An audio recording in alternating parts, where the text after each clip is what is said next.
रब कायनात 28वें पाड़े के अंदर इरशाद फरमाए तो इज़ा तल्लक़्तुमुन निसा, यानी जॾहिं तव्हां पंहिंजी औरतुनि खे तलाक ॾियो। अॼु सिर्फ़ु मां ॿिनि मसइलनि ते गुफ़्तगू कंदुसि, हिकु तलाक, ॿियो मुहबत। तलाक छा ईंदी आहे? इस्लाम जे अंदरि तलाक जाइज़ आहे, लेकिन असां तलाक खे हिकु आम मसइलो सम्झियो आहे, लेकिन तलाक खे आम मसइलो न आहे। तलाक ॾियण लाइ ज़मीन आसमान ॾकंदी आहे। जंहिं टाइम हिकु औरत ऐं हिकु मर्द जो रिश्तो मुनक़ते थींदो आहे, मुनक़ते चवंदा आहिनि टुटंदो आहे, ज़मीन ऐं आसमान ॾकंदी आहे त अॼु ही जोड़ो छो टुटे थो। ऐं शैतान सभ खां वधीक हिन जॻह ते राज़ी थींदो आहे। शैतान चवंदो आहे सभु कमु हिकु साइड, जेको कंहिं तालिब इल्म खे नमाज़ लाइ या क़ुरान पाक पढ़ण लाइ या इल्मु पढ़ण लाइ रोकियो, उहो सभु खां वॾो अहम मसइलो आहे मुंहिंजे लाइ। उहो मुंहिंजो बादशाह आहे। ऐं जंहिं मुड़ुस ऐं ज़ाल जे दरमियान में मुनक़ते वारो जेको फ़ैसिलो कयो, उहो बि मुंहिंजो वॾो महबूब आहे। पहिरियों मां तव्हांखे सिर्फ़ु तलाक जे बारे में अर्ज़ु कंदुमि, उन खां बाद मुहबत जे बारे में। तलाक इस्लाम जे अंदरि जाइज़ आहे, नाजाइज़ न आहे। माण्हू तलाक ॾेई सघे थो, लेकिन तलाक जो माना आहे जुदाई। तल्लक़ा युतल्लिक़ु माना जुदाई, मुड़ुस ऐं ज़ाल जे दरमियान में जेका जुदाई हूंदी आहे उनखे तलाक चइबो आहे। लेकिन असां हिन तलाक खे आम मसइलो सम्झियो आहे। हीउ तलाक नाज़ुक मसइलो आहे। तलाक असां हिन ॻोठ जे अंदरि इहो अहम मसइलो आहे, पर इन बाबति मां सम्झण लाइ इहो मौज़ू खयो। लेकिन तलाक जेका आहे उहो 3 क़िस्म आहिनि। हिकु तलाक हसन, ॿियो तलाक अहसन, टियों तलाक बिदअत। मुफ़्तियान इकराम जंहिं टाइम फ़तवा ॾींदा आहिनि तलाक जे बारे में, उहे कलम खणी चवंदा आहिनि त ही जेका कलम आहे, हिन जुदाई वारे जोड़े खे अगरि मसइले शरीयत जे बारे में को मिलाप थिए थो त कंदुसि, अगरि न त पोइ फ़तवो उहो हूंदो जेको शरीयत जे मुहम्मद जे मुताबिक़ हूंदो। लेकिन अॼु तलाक छो थींदी आहे? रोज़मर्रा जी ज़िंदगी छा आहे? सिर्फ़ु चंद मिंटनि जी ॻाल्हि ते या चंद ग़लतियुनि जी वजह सां इस्लाम जे अंदरि तलाक कंहिंखे चवंदा आहियूं? तलाक हसन, तलाक हसन, तलाक बिदअत। तलाक बिदअत उहा आहे जेको माण्हू 3 तलाक उन वक़्तु पंहिंजी ज़ाल खे ॾे। छा चए? तोखे तलाक, तोखे तलाक, तोखे तलाक। इहा तलाक बिदअत आहे, यानी नापसंदीदा अमल। ऐं अल्लाह ताला जे नज़दीक इहा नापसंदीदा अमल आहे। छो? शादी छो कबी आहे? छाजे लाइ शादी कबी आहे? इमाम साहब, काज़ी साहब, मौलवी साहब, मुफ्ती साहब निकाह जंहिं टाइम पढ़ाईंदो आहे, छा चवंदो आहे? फलाणे जी पोटी तव्हांखे अॻिते निकाह में ॾींदीसीं, हेतिरो हक़ में तव्हांखे क़बूल आहे? तव्हां छा चवंदा हो? असांखे क़बूल आहे। क़बूल कहिड़ी शइ खे कबो आहे? जेका शइ पसंदि हूंदी आहे, ऐं जेका पसंदि हूंदी आहे उन शइ खे क़बूल कबो आहे। जेका शइ पसंदि न हूंदी उनखे क़बूल न कबो। तव्हांखे उन वक़्तु उहा शइ पसंदि हुई, तव्हां क़बूल कई, लेकिन अॼु उन शइ खे तव्हां धुकारो था, ग़लति चओ था, उन मथां सख़्ती कयो था। इहो इस्लाम में जाइज़ न आहे। औरत जो मक़ाम न आहे। मर्द जो रब मक़ाम रखियो आहे अलॻि जॻह ते, लेकिन औरत जो मक़ाम वॾो आहे। सभ खां पहिरियों मर्द पैदा थियो आहे, उनखां बाद औरत आई आहे, लेकिन मक़ाम औरत जो वधीक आहे। हज़रत राबिया बसरी अल्लाह ताला जी नेक बानी आहे, वली आहे। उनखां हिकु शख़्स पुछियो, चए मूंखे हिकु मसइलो ॿुधायो। चए छा? चए मसइलो इहो आहे, अॼु ताईं जेके बि अंबिया आया आहिनि, हज़रत आदम अलैहिस्सलाम वठी हज़रत मुहम्मद मुस्तफ़ा अहमद मुस्तफ़ा सल्लल्लाहु तआला अलैहि वसल्लम तक जेतिरे बि अंबिया आया सभु मर्द आहिनि, का औरत नबी न आई। हज़रत राबिया बसरी रज़ियल्लाहु तआला अन्हा जवाब इरशाद फरमायो, चए तव्हांखे ख़बर न आहे? हीउ मसइलो ॿुधी छॾियो, औरतूं नबी न हूंदियूं, बल्कि औरतूं नबी जहिड़ियूं हस्तियूं पैदा कंदियूं। अॼु तव्हां हिन जॻह ते वेठा आहियो, अगरि तव्हांजी वालदैन न हुजनि तव्हां हिन जॻह ते न अचो आहे। अॼु मां हिन मिंबर रसूल ते वेठो आहियां, अगर मुझे वालदा न हुजे या मुझे वालिद न हुजे मैं इन दुनिया ते ना चाह ही तलाक जो मसलो आहे इनके मुतलक तव्हां न सम्झो इहो आम मसलो न तलाक उन टाइम तलाक बिदत जी तव्हांखे मां तारीफ़ ॿुधाई तलाक हसन कंहिंखे चवंदा आहिनि तलाक हसन हुआ का औरत शरीय मुताबिक का गलती करे मकसद के अल्लाह ताला जी नाफरमानी करे अल्लाह ताला जो हुक्म न मने पोइ तव्हां उनखे धमकी ॾियो अॼु धमकी छा थी वञे छोकिरे तूं मूंखे अॼु पाणी पड़े तोखे तलाक आहे अॼु इहे धमकियूं तू मुझे पसंद ना है तू मुझे वालदा जी पसंद आ तू मेरे नारे जी पसंद आ तू मेरे नाने जी पसंद आ मूंखे तो पसंद ना है अगर तव्हांखे पसंद ना है तव्हां उन निकाह वक्त चवा मुझे कबूल न है तव्हां उन औरत के उन मुअन्नस ज़ात के कबूल कयो उन जोड़े के कबूल कयो तो उन मक़बूल शइ के तव्हां अॻिते हलायो जेसिताईं तव्हांजे हिन शहर जे अंदर साह आहे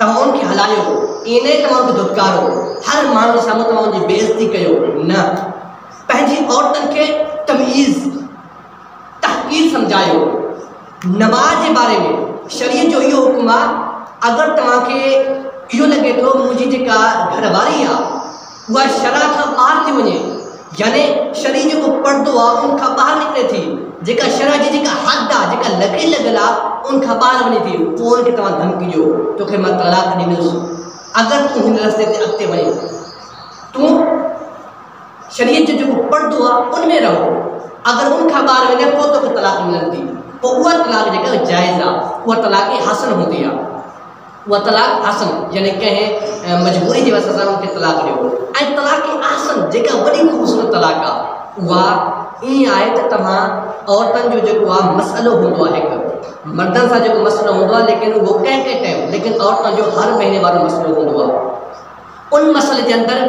उन औरतनि खे ऐं मर्दनि खे जेका उनजो शोहर हूंदा आहिनि उनखे हर शइ जी ख़बर हूंदी आहे लेकिन तलाक हालत हैज़ में न ॾिबी आहे हालत तोहर में ॾिबी आहे ऐं उहा जेका हिकु तौरु गुज़री वञे तव्हां उन में तलाक ॾियो ॿियो तौरु अचे उन में तलाक ॾियो टियों तौरु अचे उन में तलाक ॾियो इहा तलाक आसन इहा तलाक मक़बूल आहे ऐं इहो तलाक जो मसइलो हाणे अर्ज़ु कयां थो मुहबत छा खे चइबो आहे मुहबत हिकु अहिड़ी शइ आहे जेका इंसान खे आला दर्जे ते वठी वेंदी आहे सभ खां पहिरियों आहे ज़ाल ऐं मुड़ुस जी मुहबत अॼु थोड़ो आम मसलो तव्हांखे मां थोड़ो वज़ाहत करे ॿुधाईंदुसि लेकिन क़ुरान पाक जे अंदरि अल्लाह ताला ख़ुदि इरशाद फरमायो लियूंफिक़ ज़ू साअतिन मिन साअतिही तव्हां जेको ख़र्च कयो था पंहिंजी औरतनि ते उहो बि ख़र्च कयो औरतनि खां मुराद जेका तव्हांजी घरवारी आहे अॼु कुझु माण्हू अहिड़ा आहिनि जेके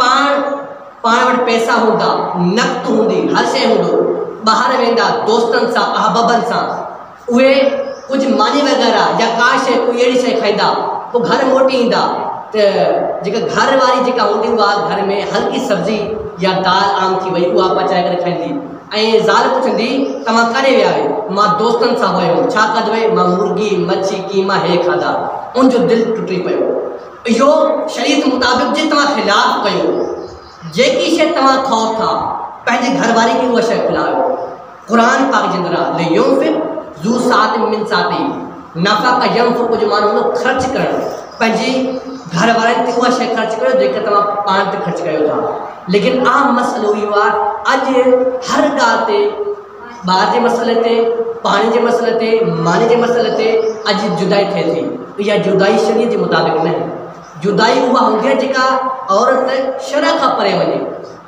अॼु हिकु आम तव्हांखे मां मसइलो ॿुधाए छॾियां जंहिं टाइम शादी थींदी आहे मर्द ऐं औरत जो जंहिं टाइम उनजो पाण में मिलण जो हलाल थींदी आहे छा हलाल थींदो आहे नबी पाक अलैहिस्सलातु वस्सलाम इरशाद फरमायो अन निकाह मिन सुन्नती फमन राग़िब अन सुन्नती फलैसा मिन्ना मुंहिंजा प्यारा दोस्तों निकाह मुंहिंजी सुन्नत आहे नबी पाक अलैहिस्सलातु वस्सलाम इरशाद फरमायो निकाह करणु मुंहिंजी सुन्नत आहे जेको मुंहिंजी सुन्नत ते अमल नथो करे उहो असां मुस्लमाननि मां न आहे इते इमाम शाफ़ी पंहिंजी कलम खणे थो वो लिखे तो निकाह का बेहतर इहो आहे माण्हू वञे कंहिं जंगल में उते अल्लाह ताला जी इबादत करे उते नफ़िल पढ़े लेकिन इमाम आज़म उन टाइम कलम खणे थो चए इमाम शाफ़ी तो जो मसलो ग़लत नबी पाक अलैहिस्सलातु वस्सलाम इरशाद फरमायो अन निकाह मिन सुन्नती सुन्नत जो जेको दर्जो उहो मथे आहे नफिल जो दर्जो घटि आहे, सुन्नत जो मथे आहे।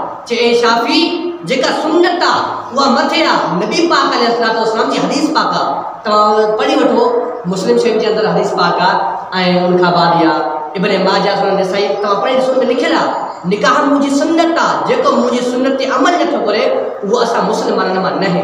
पोइ इमाम शाफ़ी इन ॻाल्हि ते चुप थी थो वञे।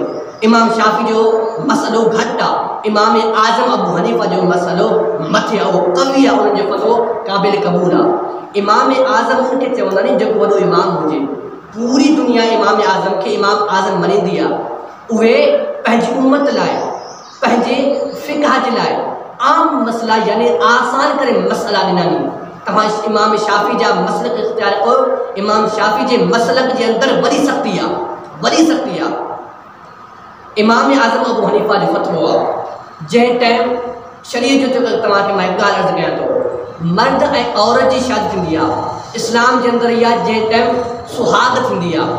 अव्हांखे ख़बर हूंदी उन ॻाल्हि जी। सुहाग जो मतिलबु हूंदो आहे जंहिं टाइम मिलाप थींदो आहे, असल जंहिं टाइम मुलाक़ात थींदी आहे, उन मुलाक़ात में मर्द ऐं औरत हिक ॿिए जी शर्म कान ॾिसनि, इहो शरअ जो हुकुम आहे। ॾिसंदा त हराम आहे। बाज़ उलमा चवनि था इहा ॾिसणु हराम आहे, लेकिन बाज़ उलमा फ़तवो ॾिनो आहे तव्हां ॾिसी सघो था, छो जो इहा औरत तव्हां ते क़ुर पाक जे अंदरि लिखियलु आहे, अल्लाह ताला तव्हां ते हलाल कई आहे, हराम न आहे। औरत तव्हां ते हलाल आहे, तव्हां शर्मगाह ॾिसी सघो था, लेकिन उलमा सख़्ती करनि था, तव्हां न ॾिसो हराम आहे। मां बि उन उलमा में शामिल आहियां जेके चवनि था वाक़ई हराम आहे, छो जो अम्मा आयशा रज़ियल्लाहु ताला अन्हा जी हदीस मुबारका, मुस्लिम शरीफ़ जी हदीस पढ़ा थो, उहे फरमाइनि थियूं नबी पाक अलैहिस्सलाम ऐं मुंहिंजी शादी जेका हुई उनखे 10 साल गुज़री विया। अम्मा आयशा जा 5 अल्फाज़ नी फरमाइनि थियूं मुंहिंजी शादी ऐं नबी पाक अलैहिस्सलाम जी शादी खां 10 साल गुज़री विया नी। अॼु ताईं नबी साईं न मुंहिंजी शर्मगाह ॾिठी न मैं नबी पाक अलैहिस्सलाम जी। अम्मा आयशा थी फरमाए जेका उम्मुल मुमिनीन आहे, सभिनि मां मोमिननि जी मां आहे, उहा थी फरमाए नबी पाक अलैहिस्सलाम न मुंहिंजी शर्मगाह ॾिठी न मां उन्हनि जी ॾिठी। अॼु 10 मिंट नथा गुज़रनि, 10 सेकंड नथा गुज़रनि, माण्हू इन शइ में मुब्तला आहे। ईअं न, पंहिंजी मुहबत अगरि आणी आहे त उन शइ खे ईअं न कयो, छो जो ॾिसण सां को गुनाह न आहे, ॾिसण सां गुनाह न आहे। उन मां छो सख़्ती करनि था, उनजी तव्हांखे मां वजह ॿुधायां थो। अगरि हिकु आलिम तव्हांखे बार बार नमाज़ जे बारे में ॿुधाए, नमाज़ हेतिरा फ़र्ज़ नहीं, नमाज़ हेतिरा मुस्तहब नहीं, नमाज़ हेतिरा वाजिबात नहीं, तव्हांखे आलिम दीन बार बार उहा शइ ॿुधाए थो, बार बार उहा शइ ॿुधाए थो, बार बार रोज़ाना तव्हां उहा शइ ॿुधो था, लेकिन हिकिड़ी तव्हां तंग अची वेंदा आहियो। रोज़ाना इहा ॻाल्हि ॿुधाए थो, अॼु इन जी ॻाल्हि असां न ॿुधा त पोइ छा थी पियो, असांखे हर शइ जी ख़बर आहे। इन आलिम दीन जेका असांखे मसइलो ॿुधायो आहे, इन शइ जी असांखे ख़बर आहे, यानी बार बार उहा शइ जेको ॿुधाए थो आलिम दीन, तव्हांखे ख़बर पइजी वई आहे, यानी तव्हांजो दिलि मुतमइन न थियो। ईअं ई अगरि तव्हां उहा शइ बार बार ॾिसंदा वे, उहा औरत सां मिलाप करण वक़्तु उहा शइ बार बार ॾिसंदा वे, बार बार ॾिसंदा वे, तव्हांजो उहो जेको लज़त हूंदी उहा ख़तमु थी वेंदी। ऐं लज़त जे टाइम ख़तमु थींदी आहे उन वक़्तु मर्द ऐं औरत जो प्यारु ख़तमु थींदो आहे, ऐं प्यारु ख़तमु थी वेंदो आहे। उन खां बाद चवंदियूं नी त मुंहिंजो मुड़ुसु मूंसां मुहबत नथो करे। ऐं हिकिड़ो अहम मसइलो मां तव्हांखे अर्ज़ु करे छॾियां, सभु मसइला अहम आहिनि, तव्हांखे मां अर्ज़ु कयां थो, पंहिंजे ज़हन में रखिणो आहे। ईअं न त हिकु कन मां ॿुधो ॿिए खां ॻड़ी छॾियो। अल्लाह ताला इंसान खे 2 कन ॾिना नी ताकी गौर सां ॿुधे। औरतूं ऐं मर्द अक्सर चवंदा नी अमलियात जे हिसाब सां असांजो हिसाब किताब कयो। ऐं अक्सर मां ॾिठो आहे, अक्सर औरतुनि ते जेको हूंदो आहे हिसाबी चकर हूंदो आहे, छा जे लाइ, इहा तव्हांखे मां ॻाल्हि ॿुधायां थो। मर्द ते फ़र्ज़ु आहे, जेको मुड़ुसु आहे उन ते फ़र्ज़ु आहे पंहिंजी औरत खे सख़्ती करे, पंहिंजी औरत ते इहा सख़्ती करे उहा पाण खे ऐं पंहिंजी औलाद खे ऐं पंहिंजे घर खे साफ़ रखे, छो जो हदीस पाक जे अंदरि आहे अतहूरो शत्रुल ईमान, पाकाई ईमान मां हिकु हिसो आहे। ऐं ॿी जॻह ते बि हदीस पाक आहे सिर्फ़ु सफ़ाई निस्फ़ ईमान आहे, यानी अधु ईमान जो हिसो आहे। सफ़ाई जेका आहे, नबी पाक अलैहिस्सलाम पंहिंजी ज़ौजा मोहतरमा अम्मा आयशा सां मुहबत कई, एतिरी मुहबत कई जंहिं टाइम अम्मा आयशा पाणी पींदी गिलास में, नबी पाक अलैहिस्सलाम हुकुम ॾिनो ए आयशा मुंहिंजे लाइ पाणी रखजांइ। अम्मा आयशा अधु गिलास पाणी जो बचाईंदी हुई, पोइ नबी पाक अलैहिस्सलाम उनखां उहो गिलास वठंदा हुया चवंदा हुया ऐशा मूंखे इहो त ॿुधा तूं पाणी काथो पीतो आहे, पंहिंजा चप तूं काथे हया नी। पोइ अम्मा आयशा चवंदी या रसूलल्लाह मां हिन जॻह ते आहियां। पोइ नबी पाक अलैहिस्सलाम उन जॻह मां पाणी पीअनि था।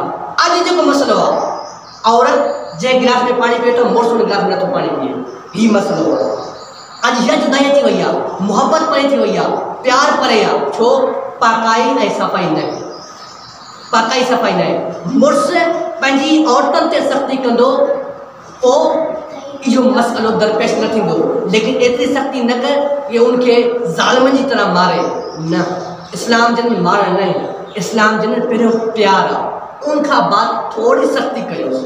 ईअं न तव्हां बिल्कुलु बंदूक खणी मथे ते रखोसि, तव्हां हीअ शइ करे तव्हां ॻोल्हे वठो, ईअं न आहे। इस्लाम जेको आहे क़ुरान पाक तव्हां अंदरि पढ़ी ॾिसो, हर शइ क़ुरान पाक जे अंदरि मौजूदु आहे। हर शइ जो ज़िक्र क़ुरान पाक जे अंदरि आहे। टियों सिपारो आहे आयत कुर्सी का बाद अल्लाह ताला तो फरमाए ला इकराहा फिद्दीन, दीन में का कराहत न है। कराहत माना सख्ती, दीन में का सख्ती न है। हर मसलो दीन आसानी से ॾे थो, लेकिन इमाम आज़म अबू हनीफ़ा जो तव्हां शुक्र अदा कयो, उन्हनि तव्हांखे मसला जेके आसान ॿुधाया आहिनि। अगरि उहे सख़्ती करनि हा त पोइ अॼु असां इमाम शाफ़ी जेको आहे उहो वॾो सख़्तु आहे, इमाम आज़म अबू हनीफ़ा सख़्तु न आहे। पंहिंजी औरतुनि खे ऐं पहिरियों पाण पोइ औरतुनि खे साफ़ रहण जो हुकुम ॾियो, घर खे सफ़ाई सुथराई रखण जो हुकुम ॾियो, पंहिंजी औलादनि खे सफ़ाई सुथराई रखण जो हुकुम ॾियो। नबी पाक अलैहिस्सलाम ने इरशाद फरमायो, हदीस पाक इब्न माजा जे अंदरि लिखियलु आहे, पंहिंजी औलाद खे टे शयूं सेखारियो। नंबर 1, पहिरियों पंहिंजे नबी जी तारीफ़, नबी जी तहरीम। ईअं न नबी खे घटि चए। अॼु माण्हू आहे जेके चवंदा आहिनि नबी कुझु नथो करे सघे, नबी का शइ ख़्याल में न आहे। अल्लाह ताला नबी मोकिलियो नहीं, कंहिं मक़सद लाइ मोकिलियो। नबी जी तारीफ़, आले बैत जी तारीफ़, नबी जे बारे में ॿुधायो, नबी असांजो हीअ आहे। नबी पाक अलैहिस्सलाम अगरि पंहिंजी उंगली हीअं करनि, सिज हिन साइड, चंड हिन साइड। अगरि नबी पाक अलैहिस्सलाम पंहिंजी उंगली हिन साइड करनि त चंड हिकु साइड। पंहिंजे औलादनि खे नबी जी तारीफ़, नबी जे बारे में ॿुधायो, असांजो नबी केरु आहे, उनजे बारे में छा आहे, तारीफ़ पर उनखे ॿुधायो। उनखां बाद ॿियों नंबर ते उलमा जी इज़त करणु सेखारियोसि। उलमा जी, छो उलमा जी नबी से फरमायो हिन लाइ, हदीस पाक आहे, हदीस पाक पढ़ा थो। नबी पाक अलैहिस्सलाम फरमायो अल उलमाओ वरसतुल अंबिया, उलमा अंबिया जी विरासत में आहिनि। तव्हां चवंदव इहा विरासत जेका ज़मीन हूंदियूं, ज़मीन न आहिनि, अंबिया जी का ज़मीन न हुई। तव्हांखे मां इहा मसइलो पूरी तरह सां वाज़े करे ॿुधायां, जेतिरा बि अंबिया आहिनि, कंहिं अंबिया वटि का ज़मीन कान हुई। अंबिया वटि सिर्फ़ु इल्मु हुयो, इल्मु। अंबिया ॾाइण लाइ आया, पंहिंजी उम्मत खे सीधे रस्ते लाइ वठण लाइ आया। ऐं बाज़ अंबिया आहिनि जंहिंजी उम्मत जेका पूरी आई, जेका सीधे रस्ते ते आई, ऐं बाज़ अहिड़ा आहिनि जंहिंजी उम्मत न आई, कंहिं मजबूरी जी वजह सां, जीअं वो जेल थी वियो। नबी पाक अलैहिस्सलाम पंहिंजो चाचो आहे, सभु चाचो आहे, लेकिन सीधे रस्ते ते न आहे, उल्टे रस्ते ते आयो, अॼु उहो गुमराह आहे। ईअं अंबिया जी जेका ज़मीन न हूंदी आहे, अंबिया जो इल्मु हूंदो आहे, उहो इल्मु उलमान वटि आहे। उलमान खे हिन लाइ चयो त उलमा जेके आहिनि अंबिया जा वारिस नी, हिन लाइ उलमा जी ताज़ीम सेखारियोसि, उलमा वटि वठी वञोसि। टीं ॻाल्हि, उनखे क़ुरान जी तालीम ॾियारियो। क़ुरान जहिड़ी का किताब न आहे। तव्हांखे इहा ॻाल्हि ख़बर हूंदी, घणी किताब आहिनि, 4 किताब आहिनि, तौरात, ज़बूर, इंजील। इहे 3 किताब काथे न इहे आहिनि, इहे हुरूफ न आहिनि। अल्लाह ताला क़ुरान जी छो कसम खई, लौ अंज़लना हाज़ल क़ुरआन अला जबल लरअयतहु ख़ाशिअन मिन ख़शियतिल्लाह। सूरह हशर तो पढ़ा। अल्लाह ताला हिन क़ुरान खे महफूज़ कयो पाण, छो पंहिंजी नबी जी इहा जेका आहे, प्यारे नबी जी इहा किताब आहे, ऐं उहा प्यारे नबी जी किताब असां मथां आहे। उन जा अहकाम, मर्दनि जा, औरतुनि जा, हर शइ जा अहकाम क़ुरान पाक जे अंदरि आहिनि। अगरि तव्हां पंहिंजी इन क़ुरान खां तालीम न वठंदा त पोइ इहो तव्हांजो मसइलो रोज़ाना हूंदो। ऐं बाज़ माण्हू अहिड़ा आहिनि जेके पंहिंजी औरतुनि सां मिलाप करनि था, मुलाक़ात करनि था, लेकिन उहो हलाल न आहे, हराम आहे। बाज़ अहिड़ा आहिनि, छो हिकु मसइलो आहे, उहे पंहिंजी औरतुनि खे तलाक ॾेई छॾंदा आहिनि, उहो त तलाक तलाक तलाक, लेकिन बाद में चवंदे मां मज़ाक कयो, मज़ाक में तलाक थी वेंदी आहे। मुंहिंजा प्यारा दोस्तो, मां सां मज़ाक में कंहिंखे ॿुधाईंजाए न, कंहिंखे न ॿुधाईंजाए, बसि इहो पाण में मज़ाक कईसे, तूं यादि रख, मां यादि कयां, लेकिन इहो न। इहो हराम आहे, जेको पंहिंजी औरत सां मुलाक़ात करे थो इहो हराम आहे। जेको ॿारु पैदा थींदो उहो ॿारु हलाली न हूंदो, पोइ तव्हां सम्झो था ॿी क़िस्म उहो हूंदो ॿारु। पंहिंजी ज़ुबान खे लगाम ॾियो, मौला अली थो फरमाए उहो अक़लमंद न आहे जेको ॻाल्हाए करे पोइ सोचे, बल्कि अक़लमंद उहो आहे जेको पहिरियों सोचे पोइ ॻाल्हाए। तव्हां पंहिंजी ज़ुबान खे लगाम ॾींदा वे त तव्हांजी ज़ुबान जेका हूंदी बार बार पंहिंजी औरत खे, पंहिंजी वालदैन खे हर शइ खे ॾींदी। लेकिन तव्हां ही शरीयत खे तव्हां सम्झो। उन माए मुफ़्तियान हिकु ॻाल्हि वाज़ लिखी आहे, चए जेको शादी करे थो, शादी वारो ख़ुदि मर्द ऐं औरत, तलाक जा मसइला ऐं गुस्ल जा मसइला ऐं मुलाब जा मसइला, मोहब्बत जा मसइला, प्यार जा मसइला उन मां वटि अची पढ़े हिकु महीनो पूरो पढ़े, उन खां बाद शादी करे। उहा शादी खान आबादी हूंदी, चवंदा आहियूं शादी खान आबादी उन हूंदी आहे जंहिंमें रोज़ाना वेड़ हुजे घर में, कंहिं महिल थांव जी अज़ान आहे, कंहिं महिल बर्तन जी आवाज़ थी अचे, कंहिंजे मथां खबीर आहे, कंहिं महिल डोलो आहे, छा आहे, इहो शादी न आहे। शादी जी माना ख़ुशी, जे क़ौमी तरह ॿार पढ़नि पाक सरज़मीन शाद बाद, शाद चवंदा आहिनि ख़ुशी खे, ऐं बात चवंदा आहिनि जेकी आबाद हुजे। शादी खान आबादी उहा हूंदी आहे जेका हर वक़्तु आबाद हुजे। शादी जेका खान आबादी हुई अंबियान जी हुई। अॼु ताईं तव्हां तारीख़ पढ़ी ॾिसो, अंबिया में कॾहिं वेड़ न ठही। नबी पाक अलैहिस्सलाम जॾहिं 11 शादियूं कयूं ऐं हिकु रवायत में 9वीं शादी कयूं। तव्हां कॾहिं ॿुधो आहे नबी पाक अलैहिस्सलाम जी हिकु ज़ाल ॿी ज़ाल पर में वेड़ी पिया? न। असां में इहो अॼु मसइलो आहे, असांजो इहो माशरो आहे। चवंदा मौलवी जेका सख़्तु ॻाल्हि कंदो आहे, सख़्तु न, शरीयत तव्हां हलो। शरीयत तव्हांखे आम ॻाल्हि ॿुधाईंदी या आसान ॻाल्हि ॿुधाईंदी, लेकिन तव्हां इन ते हलंदा वे, तव्हांजी ज़िंदगी, तव्हांजी औलाद जी ज़िंदगी, तव्हांजे पूरे ख़ानदान जी ज़िंदगी आसान हूंदी। मां हिकु ॻाल्हि विच में छॾे वियुमि, औरतुनि जो जेको अमलियात जे हिसाब सां चवंदा आहिनि असांजो हिसाब किताब कयो, आलिम मौलवी साहिब जेके हिसाब किताब कंदा आहिनि अमलियात जा, उन मथां असरात हूंदा आहिनि। छो उन मथां असरात छो हूंदा आहिनि? इहे तव्हां ॻाल्हि वाज़े ॿुधो।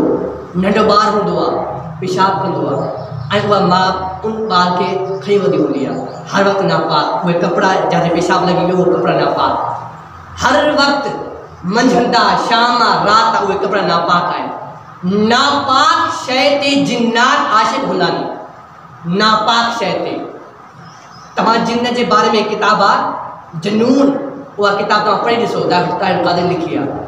उन में लिखियलु आई आहे जेके जिन्नात हूंदा आहिनि, जेके बिल्कुलु जाहिल जिन, जेके नापाक जिन, उहे नापाकी ते आशिक़ हूंदा आहिनि। हिकु हूंदा आहिनि पाक जिन, उहे अलॻि नहीं। हर मख़लूक जेका आहे उहा अलॻि अलॻि आहे। इहे पाण में हिकु नेक आहिनि, हिकु गंदा आहिनि। ईअं हर शइ जो पंहिंजो दर्जो आहे। ऐं पंहिंजी औलादनि खे, पंहिंजी औरतुनि खे, सभिनि खे सफ़ाई सुथराई जो हुकुम ॾियो। घर में पाक साफ़ ऐं मुहबत जो दर्स ॾियो, मुहबत भरियूं ॻाल्हियूं कयो। अल्लाह रब पाक जी बारगाह में दुआ, अल्लाह ताला मां जेके अल्फाज़ चया पंहिंजी बारगाह में क़बूल फरमाए।